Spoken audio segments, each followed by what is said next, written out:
¿Cuántos de nosotros nos hemos encontrado en una situación de profunda depresión y nos topamos con frases como no estés triste o hay que encontrarle el lado positivo a la vida o no sé, la pandemia no va a llegar a este lado del mundo?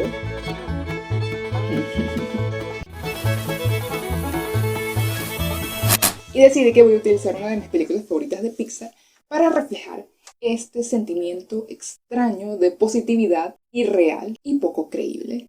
Seguramente conozcan coaches motivacionales o personas o influencers que cuentan con estas características de positividad tóxica. Y claro, obviamente también estamos como hartos del término de persona tóxica, que es cuando una persona llama a otras personas tóxicas mientras ellos están siendo extremadamente tóxicos.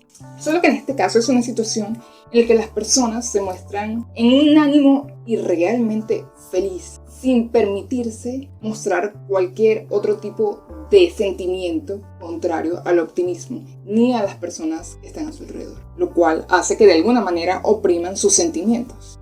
Claro, también hay otro fenómeno que se llama la ley del espejo, pero eso es material para otro video. Y quiero entrar en este tema porque me he encontrado en ambas partes. Me explico. He estado en el estado más profundo de mi tristeza y en otros momentos me considero una persona totalmente optimista. Y enfatizo la mayor parte del tiempo porque, por supuesto, también me he encontrado en algún momento de depresión profunda. Y eso está bien. O sea, por supuesto que no está bien, pero es algo normal. Podemos pasar por eso. O sea, yo puedo estar muy feliz por fuera, pero por dentro ya me he derretido unas 5 veces.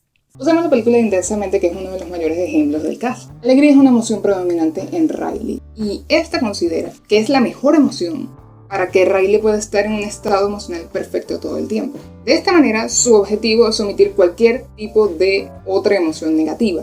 En este caso, vendría siendo oprimiendo a el personaje de tristeza. ¿Qué sucede con los personajes de disgusto, enojo y miedo?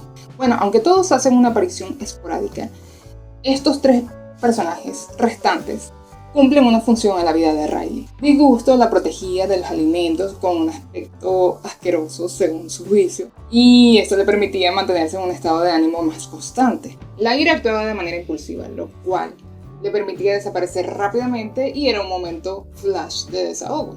Y el miedo la mantenía alerta, lo cual le permitía evitar cosas como lugares oscuros, tropiezos o humillaciones o cualquier otra cosa que cause miedo. Pero la tristeza, en cambio, te sumerge en un pozo.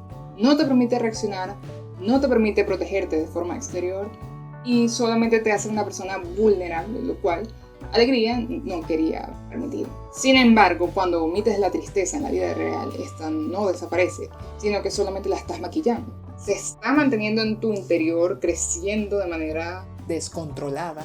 e hirviendo hasta que en un momento va a explotar, como ocurriría con cualquier emoción reprimida. Una vez que la tristeza logra manifestarse en Riley, el resto de las emociones logra mantener el control de la situación, porque Riley aprendió a avanzar de unas a otras sin encasillarse en ninguna. ¿Las emociones son buenas? No lo son, pero tampoco son malas. Solo están y deben convivir en equivalencia, sin rebasar un límite. A esto se le llama balance. Entonces no hay métodos para mejorar el ánimo, son todos una mentira y un engaño. Sí que los hay y sí que son efectivos, pero no es como que un día eres una nube negra y luego al hacer 10 respiraciones te vas a convertir en el sol de los Teletubbies. Simplemente el hacer terapia y meditar te va a permitir entrar en un estado de paz o de tregua contigo mismo. Eso te proporciona una nueva perspectiva para tomar mejores decisiones. Toda la vida es pasajero. Hay que darse cuenta de que tanto lo malo como lo bueno viene de a dosis y está en un constante ciclo. ¿Cómo evitar ser una persona tóxica? Positividad tóxica y positividad genuina. Positividad tóxica. Solo acepta respuestas optimistas. Te hacen sentir culpable de estar triste y te comparan con otras personas. Positividad genuina.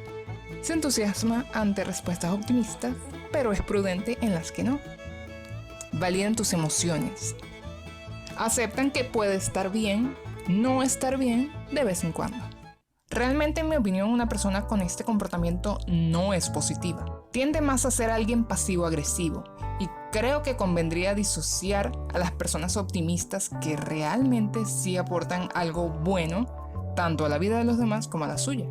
Y por supuesto, está de más aclarar que yo no soy psicólogo y si estás deprimido, te sugiero que consigas terapia real. Y si eres una persona tóxicamente positiva, chao, no te quiero. Esto es todo. Espero haber grabado el audio, por favor. Gracias, sí lo grabé. Ah, bueno, suscríbete. Chao.